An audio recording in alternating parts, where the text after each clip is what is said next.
स्वागत है आप सभी का। आज के इस वीडियो में हम लोग भारत के संविधान का जो पहला चैप्टर है संवैधानिक विकास एवं संविधान का निर्माण, उससे संबंधित 15 महत्वपूर्ण एमसीक्यूज़ प्रश्न देखेंगे। प्रत्येक प्रश्न के 4 ऑप्शन हैं। आप वीडियो को पॉज करके उसका आंसर दे सकते हैं और लास्ट में आप चेक कर सकते हैं आपने कितने प्रश्नों के सही उत्तर दिए हैं। प्रश्न के बाद हम उससे कुछ महत्वपूर्ण एक्सप्लेनेशन भी देंगे, जिससे आपको उस प्रश्न को, उस टॉपिक को समझने में, याद रखने में मदद मिलेगी। तो आइए शुरू करते हैं। देखते हैं आज का पहला प्रश्न। संविधान सभा के गठन का सुझाव सर्वप्रथम किसने दिया था? आपके ऑप्शन है M.N.. Roy, Jawaharlal Nehru, Lord Mountbatten या फिर महात्मा गांधी। इसका सही आंसर है एम.एन. रॉय। संविधान सभा के गठन का सुझाव सर्वप्रथम एम.एन. रॉय ने दिया था। एम.एन. रॉय ने 1934 में संविधान सभा के गठन का सुझाव दिया था और इनके सुझाव को अमल में लाने के उद्देश्य से 1946 में संविधान सभा का गठन किया गया। एम.एन. रॉय भारत में साम्यवाद जो आंदोलन चला था स्वतंत्रता आंदोलन के दौरान, तो एम.एन. रॉय उस आंदोलन के प्रणेता भी थे। तो इससे आपका एक दो प्रश्न और आपको याद रखने हैं। जैसे भारत में साम्यवाद के प्रणेता किसे माना जाता है, तो वह एम.एन. रॉय। और दूसरा एक इसमें इम्पॉर्टेंट चीज़ ये है कि उद्देश्य 1946 में एक संविधान सभा का गठन किया गया। यद्यपि जो संविधान सभा के गठन का सुझाव है 1934 में सबसे पहले एम.एन. रॉय के द्वारा दिया गया था, परंतु आपको यह याद रखना है कि जो संविधान सभा का गठन हुआ था वह कैबिनेट मिशन के सुझाव के आधार पर किया गया था। यह भी आपको याद रखना है। तो आइए अगला प्रश्न देखते हैं। बंगाल के गवर्नर को बंगाल का गवर्नर जनरल पदनाम कब दिया गया? आपके ऑप्शन है 1773, 1884, 1833 या फिर 1858 के एक्ट के द्वारा। इसका सही आंसर है 1773 के एक्ट के द्वारा। देखिए, 1773 से पहले उनको जो बंगाल का जो मुख्य होता था अंग्रेज अधिकारी, वह बंगाल का गवर्नर कहलाता था। लेकिन 1784 के एक्ट के द्वारा आप देख सकते हैं थोड़ा सा परिवर्तन किया गया, गवर्नर जनरल इसका पदनाम कर दिया गया। और 1784 के एक्ट में कुछ महत्वपूर्ण चीज़ें हुई थी। 1784 के एक्ट के द्वारा जो बंगाल के गवर्नर के अतिरिक्त जो मुंबई और मद्रास के गवर्नर थे, उनके जो अधिकार थे या उनको कंट्रोल करने के लिए बंगाल के गवर्नर जनरल को ही मुखिया बना दिया गया। मतलब उन मद्रास और बम्बई के गवर्नरों को बंगाल के गवर्नर के अधीन ला दिया गया। तो आपको याद रखना है बंगाल के गवर्नर को गवर्नर जनरल पदनाम कब से दिया गया? 1773 के एक्ट के द्वारा। अगला प्रश्न देखते हैं। किस अधिनियम द्वारा कंपनी के राजनैतिक और वाणिज्यिक कार्यों को पृथक कर दिया गया? आपके ऑप्शन है 1773, 1884, 1858 या फिर 1861। इसका सही आंसर है 1784 के अधिनियम के द्वारा। देखिए, इस प्रश्न में यह है कि कंपनी के राजनैतिक और वाणिज्यिक कार्यों को पृथक कर दिया गया। राजनैतिक कार्य और वाणिज्यिक कार्य। अंग्रेज भारत में व्यापार करने आए थे और व्यापार करते करते उन्होंने क्या किया, भारतीय राज्य जो थे आपस में झगड़ते थे, लड़ते थे, तो इन्होंने इसका फ़ायदा उठा के यहाँ पर कब्जा करना भी शुरू कर दिया और यहाँ की शासन प्रणाली को अपने हाथ में लेना शुरू कर दिया। तो वह यहाँ पे न सिर्फ व्यापार करते थे, बल्कि आपको पता होगा 1764 में बक्सर के युद्ध के बाद जो 1765 में इलाहाबाद की संधि हुई थी, उससे उन्होंने बंगाल में दीवानी मतलब राजस्व वसूल करने और दीवानी न्याय से संबंधित अधिकार प्राप्त कर लिए थे। इस तरीके से उन्होंने शासन करना भी प्रारंभ कर दिया था। यह सब कौन कर रहा था? यह सब अंग्रेजों की एक कंपनी, ईस्ट इंडिया कंपनी कर रही थी शासन। तो ईस्ट इंडिया, जब अंग्रेज इंग्लैंड में बैठी अंग्रेज सरकार को यह पता चला कि अरे, ये कंपनी जो व्यापार करने लिए भारत गई थी, वह वहाँ न सिर्फ व्यापार कर रही है बल्कि कुछ क्षेत्र को हड़प के वहाँ शासन भी शुरू कर दिया है। तो कंपनी के राजनैतिक और वाणिज्यिक कार्यों को पृथक कर दिया गया 1784 में। और जो कंपनी के राजनैतिक काम थे, तो उन राजनैतिक कार्यों को कंट्रोल करने के लिए 1784 में ही एक बोर्ड ऑफ कंट्रोल 1784 में एक बोर्ड ऑफ कंट्रोल की भी एक स्थापना कर दी गई थी। तो बोर्ड ऑफ कंट्रोल क्या करता था, जो कंपनी के राजनीतिक कार्य होते थे उनकी निगरानी करता था। आइए अगला प्रश्न देखते हैं। किस अधिनियम में भारत में कंपनी के अधीन क्षेत्र को पहली बार ब्रिटिश आधिपत्य का क्षेत्र कहा गया? 1784, 1858, 1861 या फिर 1909? इसका सही आंसर है 1784। तो 1784 के अधिनियम में देखिए क्या कहा गया कि जो कंपनी के अधीन क्षेत्र है वह ब्रिटिश आधिपत्य का क्षेत्र कहलाया 1784 में। ठीक है, देखिए 1784 के अधिनियम में, तो ये देखिए यह अधिनियम दो कारणों से महत्वपूर्ण था। कौन कौन से दो कारण? कौन सा अधिनियम? 1784 का अधिनियम। दो महत्वपूर्ण कारण थे जो ये अधिनियम चर्चा में रहा। देखिए, पहला, भारत में कंपनी के अधीन क्षेत्र को ब्रिटिश आधिपत्य का क्षेत्र कहा गया और ब्रिटिश सरकार को भारत में कंपनी के कार्यों और उसके प्रशासन पर पूर्ण नियंत्रण प्रदान किया गया। तो इन दो कारणों से यह अधिनियम चर्चा में रहा। अगला प्रश्न देखते हैं। किस अधिनियम द्वारा ईस्ट इंडिया कंपनी की व्यापारिक गतिविधियों को समाप्त कर दिया गया? आपके ऑप्शन आपके सामने हैं, इसका सही आंसर आपको बताना है। इसका सही आंसर है 1833 के अधिनियम के द्वारा। देखिए, हमने बताया, अभी चर्चा की, तो कंपनी भारत में दो काम करने लगी थी। एक तो व्यापारिक कार्य तो कंपनी शुरुआत से ही कर रही थी, और 1765 में जब बक्सर के युद्ध में कंपनी की जीत हुई और 1765 में उन्होंने कुछ अधिकार हासिल कर लिए, तो वे शासन भी करने लगे बंगाल में।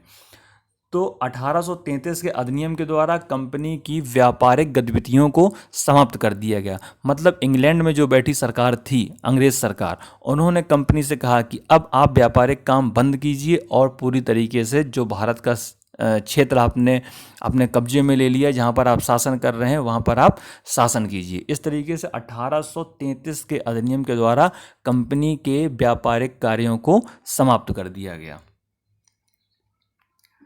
अगला प्रश्न देखते हैं। स्वतंत्र भारत के पहले मंत्रिमंडल में शिक्षा मंत्री कौन थे? आपके ऑप्शन आपके सामने हैं। राजेंद्र प्रसाद, अबुल कलाम आज़ाद, CH भाभा और जगजीवन राम। इसमें से आपको बताना है कि पहले शिक्षा मंत्री कौन थे। इसका सही आंसर है अबुल कलाम आज़ाद। स्वतंत्र भारत के जो पहला मंत्रिमंडल बना था उसमें अबुल कलाम आज़ाद को शिक्षा मंत्री बनाया गया था, और जो राजेंद्र प्रसाद थे वह खाद्य और कृषि मंत्री, खाद्य एवं कृषि मंत्री। CH भाभा को वाणिज्य मंत्री बनाया गया था। CH भाभा वाणिज्य मंत्री, और जगजीवन राम को श्रम मंत्री बनाया गया था। तो इसमें आपके और भी प्रश्न कंप्लीट हो रहे हैं, किसी भी तरीके से घुमा के प्रश्न को पूछा जा सकता है। ये इंपॉर्टेंट है, राजेंद्र प्रसाद को खाद्य एवं कृषि मंत्री बनाया गया था। अगला प्रश्न देखते हैं। स्वतंत्र भारत के पहले मंत्रिमंडल के संदर्भ में कौन सुमेलित नहीं है? आपके ऑप्शन आपके सामने, इसमें बताना है कि कौन सा विभाग किस मंत्री को दिया गया था। जगजीवन राम श्रम मंत्री, ये अभी हम लोगों ने चर्चा की। राजकुमारी अमृत कौर स्वास्थ्य मंत्री, राजेंद्र प्रसाद खाद्य एवं कृषि मंत्री, बलदेव सिंह उद्योग मंत्री। तो इसमें बलदेव सिंह उद्योग मंत्री सुमेलित नहीं है। बलदेव सिंह के पास रक्षा मंत्रालय था, या रक्षा विभाग बलदेव सिंह के पास था। अगला प्रश्न देखते हैं। लॉर्ड माउंटबेटन ने भारत विभाजन की योजना कब पेश की थी? आपके ऑप्शन है 3 जून 1946, 3 जून 1947, 5 जून 1947 या फिर 18 जुलाई 1946। इसका सही आंसर है 3 जून 1947। देखिए, जब भारत अपनी स्वतंत्रता की दहलीज पर खड़ा हुआ था, तो लॉर्ड माउंटबेटन ने एक योजना प्रस्तुत की। 3 जून 1947 डेट आपको याद रखना है। तो इस योजना में क्या था कि भारत को दो अलग अलग राज्यों के रूप में स्वतंत्र किया जाए, एक भारत और एक पाकिस्तान। क्योंकि उस समय पाकिस्तान की मांग को लेकर बहुत आंदोलन चल रहे थे मोहम्मद अली जिन्ना के नेतृत्व में। तो माउंटबेटन ने जो योजना प्रस्तुत की, उस योजना में यही था कि भारत को स्वतंत्रता किस रूप में दी जाए, दो अलग अलग देशों के रूप में, मतलब भारत और पाकिस्तान के रूप में।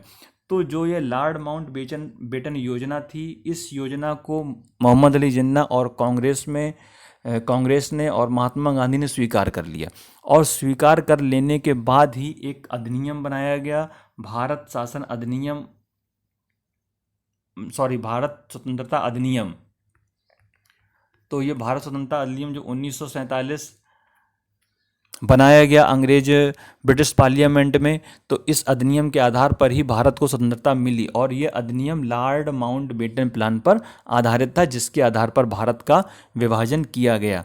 यहाँ पर आपको एक प्रश्न और याद रखना है कि भारत का विभाजन किस योजना के आधार पर हुआ, तो बहुत इंपॉर्टेंट है, लॉर्ड माउंटबेटन प्लान के आधार पर ही भारत का विभाजन हुआ। अगला प्रश्न देखते हैं। भारतीय राष्ट्रीय कांग्रेस ने पहली बार भारत के संविधान के निर्माण के लिए आधिकारिक रूप से संविधान सभा के गठन की मांग की, कब की थी, तो इसका सही आंसर है 1935। देखिए आपको याद रखना, आधिकारिक रूप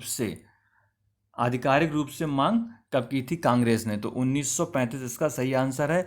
और अभी हमने बताया सबसे पहले संविधान सभा के गठन की मांग किसने की थी या सुझाव किसने दिया था, एम.एन. रॉय ने। उन्होंने कब दिया था, 1934 में। और कांग्रेस ने आधिकारिक रूप से संविधान सभा के गठन की मांग कब की, 1935 में। अगला प्रश्न देखते हैं। भारत में संविधान सभा का गठन किस योजना के अंतर्गत किया गया था, क्रिप्स योजना, माउंटबेटन प्लान, कैबिनेट मिशन योजना या फिर नेहरू रिपोर्ट। इसका सही आंसर है कैबिनेट मिशन योजना। 1946 में कैबिनेट मिशन आया था। कैबिनेट मिशन ने सलाह दी थी कि भारत में एक संविधान सभा का गठन किया जाना चाहिए जो संविधान का निर्माण करेगी, और कैबिनेट मिशन की इसी योजना के आधार पर भारत में संविधान सभा का गठन किया गया था और संविधान सभा के लिए चुनाव कराए गए थे, कैबिनेट मिशन योजना। अगला प्रश्न देखते हैं। कैबिनेट मिशन योजना के अंतर्गत कितने लोगों में एक सीट आवंटित की जानी थी, आपके ऑप्शन आपके सामने हैं। इसका सही आंसर है 10 लाख। 10 लाख लोगों पर एक सीट आवंटित की जानी थी। इसका मतलब है कि अगर भारत में उस समय कोई प्रांत है, मान के चलिए ये उत्तर प्रदेश प्रांत है, और उत्तर प्रदेश की जनसंख्या, देखिए एक सिर्फ एक आपको समझाने के लिए बता रहे हैं, मान के चलिए उत्तर प्रदेश की जनसंख्या उस समय 50 लाख थी, तो संविधान सभा के कितने सदस्य उत्तर प्रदेश से चुने जाएंगे। देखिए 10 लाख सीट पर एक सदस्य, तो 50 लाख सीट पर 5 सदस्य, 50 लाख जनसंख्या पर 5 सदस्य उत्तर प्रदेश से लिए जाएंगे। यह एक मोटा मोटा आइडिया है कि किस तरीके से संविधान सभा का निर्माण होगा। 10 लाख जनसंख्या पर एक व्यक्ति को संविधान सभा के लिए चुना जाना था, और इसी आधार पर राज्यों को सीटों का आवंटन किया गया था। और आपको बता दें, वेरी इंपॉर्टेंट क्वेश्चन, कि जो संविधान सभा का चुनाव हुआ था, तो संविधान सभा के चुनाव में जनता ने प्रत्यक्ष रूप से भाग नहीं लिया था, बल्कि जो राज्यों के चुने हुए जो राज्यों की विधान सभाएं थीं जिन्हें जनता के द्वारा चुना गया था, तो राज्यों की विधान सभाओं के प्रतिनिधियों ने संविधान सभा के लोगों का चुनाव किया था एकल संक्रमणीय मत प्रणाली के द्वारा।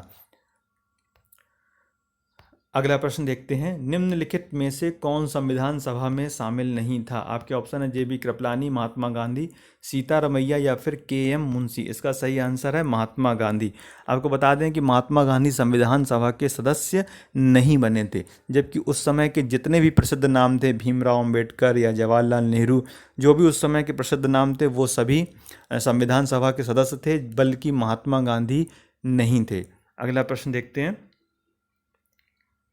संविधान निर्मित होने के उपरांत उस पर संविधान सभा के कितने सदस्यों ने हस्ताक्षर किए थे, इसका सही आंसर है 284।